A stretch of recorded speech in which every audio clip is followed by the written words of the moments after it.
Okay, so today we're learning about trig identity proofs. We're not going to do the traditional two-style proofs this year where you do statements and reasons. I'll probably verbally state the reasons for each step as I go through the examples here. But important things to try to utilize when you're doing these proofs. 3 really important tips. 1, look for possible Pythagorean identities to substitute. So remember, our Pythagorean identities involve something squared and a 1, right? Every single one of them has something squared and a 1. Now it might be plus 1, it might be minus 1, it might be 1 minus something squared or 1 plus something squared. But if I see something squared and a positive or negative 1 floating around near it, held with addition or subtraction there, maybe a Pythagorean identity, right, to go back to one of these 3. Okay, after that, I usually like to break things down into terms of sine and cosine. So for instance, hopefully remember some of these identities. If I see cosecant, we can write that as 1 over sine. If you see cotangent, now that is 1 over tangent, but I would say it's usually better to write it using this identity that cotangent is cosine over sine, and tangent even is sine over cosine. So we can break those down in terms of sine and cosine, and then we can look to cancel out common factors and things like that. Okay, it's also very important to help out. When terms are being added, and we maybe need to combine them, and we're going to create fractions a lot of times, so specifically fractions, look to create a common denominator so that we can add the numerators, right? Keep the bottom, add the tops together. Okay, so 3 important tips that will help us through some of these proofs. So this sheet that I'm going to go through, we're going to go through 4 different kind of proofs here in the video notes, and these are part of your homework. And we will have a homework in addition to a very, very short quiz that has a couple questions as well. So it'll be a classwork / homework. We'll do some together in class, some of the evens, and then you'll have to finish some of these problems. Okay, so let's go through this. Prove each identity, and here's a key thing on these, by only manipulating the left side. So I can only change the left side. In the end, I need to make sure that this says tangent of theta equals tangent of theta. Okay, that's how I'll know we're done. Okay, so let's look at what we have on the left side. I don't see anything squared or a plus or minus 1, so I think we can rule out the Pythagorean identities. But we do have a reciprocal. And secant, we'll come back over here and remember, is the reciprocal of cosine. So let's substitute in. Let's replace secant with 1 over cosine of theta. Okay, so if I was writing what that step would have been, that would be the reciprocal identity. Okay, times the sine of theta still equals tangent of theta. Now, because we have a fraction over here, it makes sense to go ahead and make this a fraction. Remember, it's top times top, bottom times bottom. And if you were justifying this step here, now we can do sine of theta over cosine theta. If you're justifying that, that would just be simplifying or multiplying. And then, hey, check this out. This is the definition of tangent. It's the tangent identity. So we now know sine over cosine, that's equal to tangent, and we get tangent of theta equals tangent of theta. And we would be done with our proof. Our last step here would just be the definition of tangent or tangent identity. Either one of those would be acceptable. Okay, so nothing too crazy here, but notice again, we can only manipulate the left as we go along. So let's try another one. Okay, now we have 1 minus sine squared equals 1 over secant squared. Okay, so first thing I notice over here is we have something squared and a 1 floating around, held to it with addition or subtraction. That's making me think maybe a Pythagorean identity. So I'm looking, okay, which one of these has sine and 1? Hopefully you remember, because it's the main one. Sine squared plus cosine squared equals 1. Now, could I manipulate this into saying 1 minus sine squared? Yeah, in fact, if I subtract sine to the other side of the equation, it would say cosine squared equals 1 minus sine squared. Now, I don't need to show those steps in my proof here, but I now note this is exactly what we have over here. And via the Pythagorean identity, I can replace this with cosine squared. 1 minus sine squared equals cosine squared. So we can substitute in cosine squared. All right, so we've gotten somewhere. Now, again, I can only manipulate the left. So how do I get this cosine to look like secant? Cosine and secant are reciprocals. So if I wanted to write this in terms of secant, we just need to write it as the reciprocal. 1 over secant squared, right? Cosine is 1 over secant. So cosine squared is 1 over secant squared. And there we go. Nice, easy second proof to kind of get us started here. And there we go. It matches exactly. We'd be done with that proof. And if we were justifying this, this would be reciprocal identity. That's all you'd need to write for your step there. Reciprocal identity, and you're done. Okay, let's look at another one. I mean, this is kind of an interesting goal that we need to get to. We have cosecant plus cotangent equals 1 plus cosecant over sine.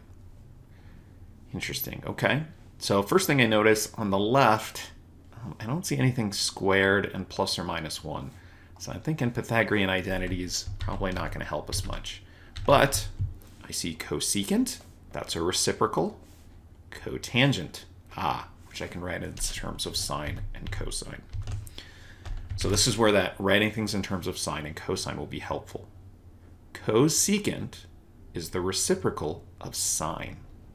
So I can write this as 1 over sine of x. And cotangent is defined as cosine over sine. Now, these both come from identities. We might have done these in 2 different steps if we were doing a more formal proof, because they are slightly different justifications. One is the reciprocal identity, the other is the cotangent identity. And you don't necessarily have to write the right-hand side every time either. You can just keep working with the left and then show in the end that they're equal. Okay, well, hey, check this out. We have, breaking this down into terms of sine and cosine, we have a common denominator. So just like with any other fraction, I can keep my denominator and combine the numerators. 1 plus cosine of x. And wow, look at that. It matches the right-hand side, and we're done. Look how nice and short these proofs were to start. Maybe we'll do more than 3 then. Okay, but there we go. Pretty simple, only a couple steps there to manipulate the left and make it match the right. Okay, here's another one. Prove this identity. So let's see. Now we're getting to a pretty simplified final version here, so there's got to be a lot of canceling out and substitution. We'll see. So down below, I automatically see, by the way, with secant, that we have reciprocal, right? But before I go to everything in terms of sine and cosine, what do you notice down here?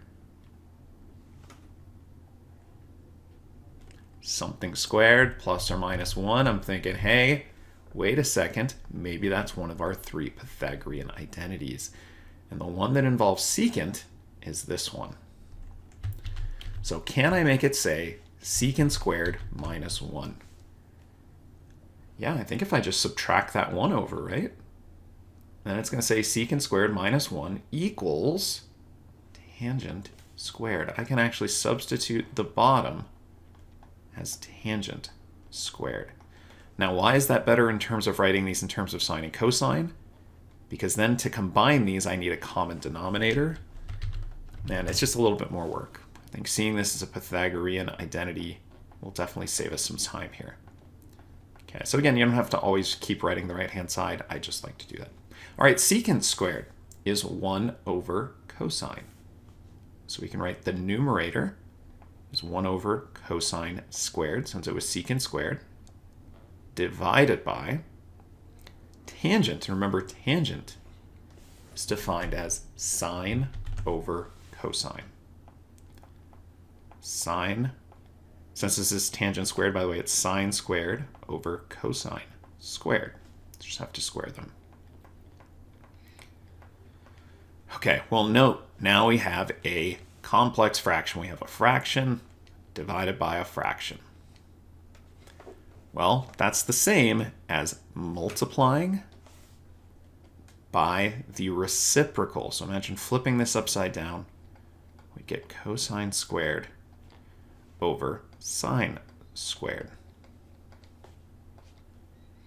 Okay, now again, more formal proof, we'd probably have just written this as one step, and then maybe write this horizontal one in a second step. In fact, maybe I'll go back and do that if it'll let me undo this. So normally we would now write this as 1 over cosine squared times the reciprocal of the bottom, cosine squared over sine squared. Okay, and this would just be, if you were justifying, multiply by reciprocal or definition of division or something to that effect. And of course, this would have been reciprocal identity and tangent identity. Okay, so again, we can kind of combine some more steps this year because we're not doing formal two-column proofs per se.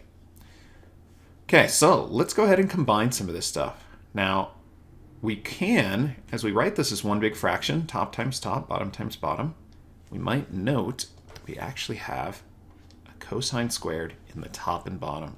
That is a common factor because they're held with multiplication and they can be canceled. So check this out. Now I get 1 over sine squared. And I think we're really close. 1 over sine squared. 1 over sine. That is the definition of cosecant, right? The reciprocal of sine is cosecant. So this becomes cosecant squared equals cosecant squared. And there we go. We finished our proof. We didn't change the right-hand side at all. We just used substitutions. We used Pythagorean identity to replace the bottom with tangent. Then we used the reciprocal identity to rewrite secant. And definition of tangent or tangent identity, either way you want to state it is fine. And then we multiplied by the reciprocal. We simplified by canceling out some common terms. 1 over sine squared, and then used the reciprocal identity to finish. Okay, not too bad. Let's try one last one. Okay, so what about this one? So I pulled this one up because, just looking at it, it does look a little bit tricky, and it can be a little bit tricky. And it really resides in, how do I get from 2 cosine squared sine squared to cosine squared plus 1? And the one that's tricky about this is, okay, I see a cosine and a sine, but with this 2 in front, seems like I can't just go straight to a Pythagorean identity, and I can't break it down into terms of sine and cosine, right? Which is kind of our second step because it's already in terms of sine and cosine. And then, creating a common denominator, well, they're just both over 1. So it almost seems like we're out of options. And they've thrown you a little bit of a curveball here. And it's really thinking about what this really represents. What does 2 cosine of theta represent? Specifically the 2 in front. What does 2x represent? Well, another way of writing that would be like this, right? 1x plus 1x, that gives me 2x's. So that extra coefficient of 2 means, and here's the trick on this one, you can write this as cosine squared plus a second cosine squared. That's right, that is 2 cosine squared. And now you might see a little bit of the trick here. Because now that I could separate and get rid of that 2 from the front, look at this. Cosine squared and sine squared being added together, that's our Pythagorean identity. And it equals 1. So if I'm able to get past that trick and understand what that really meant, then I'm basically done with this proof pretty early. Cosine squared plus 1 equals cosine squared plus 1. This is via this would be definition of multiplication, that you can write, cosine squared twice, added to itself twice. And then this would be the Pythagorean identity, replacing this with 1. And there we go. Our proof is finished. Okay, for good measure, we'll try one more. Okay, so let's try number 15. This is the last odd on this worksheet. And I want to get this down to tangent squared. So now I do see like a sine squared and a 1 floating around, but they're not really in line with each other where I could use a Pythagorean identity. Now I do see tangent squared, ooh, but it's -1 and it's got a denominator. I don't know, maybe we can eventually use Pythagorean identity, but maybe not. So the first thing I'm thinking of is, yeah, it looks like we're simplifying this down a lot. Let's try to go in terms of sine and cosine. So the first thing I'm going to do is rewrite tangent squared as its definition. Tangent is sine over cosine. So sine squared over cosine squared.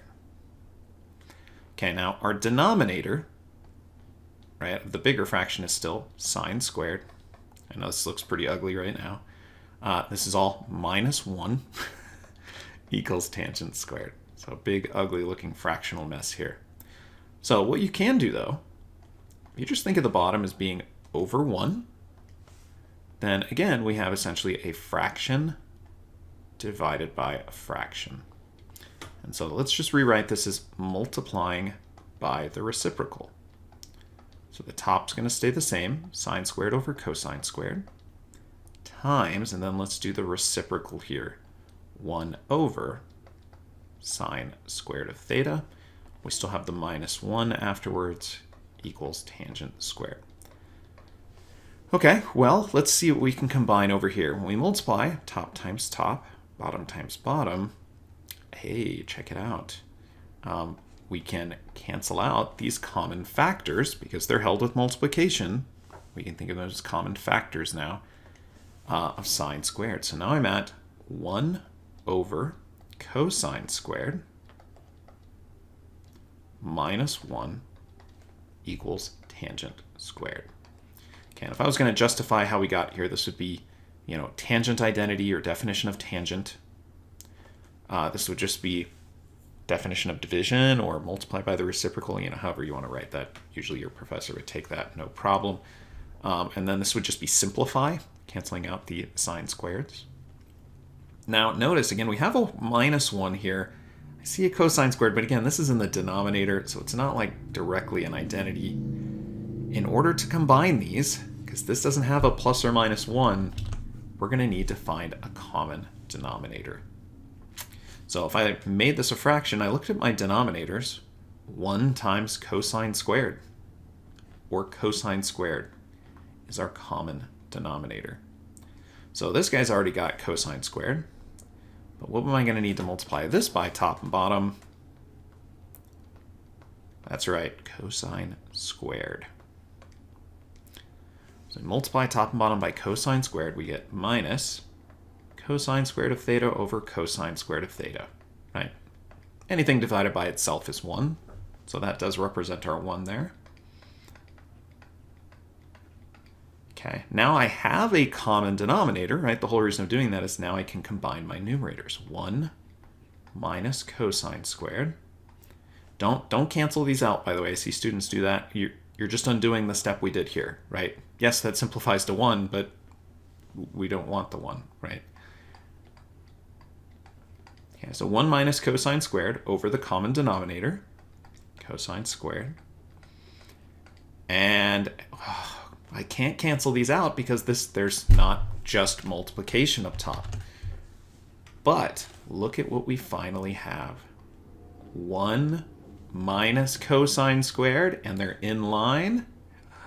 I think we can use this identity, finally. We were thinking maybe earlier, but maybe not yet. Yeah, if I subtract cosine over minus cosine squared of theta, 1 minus cosine squared of theta equals sine squared of theta. So we can substitute in the top via the Pythagorean identity. And check that out. Sine over cosine is the definition of tangent.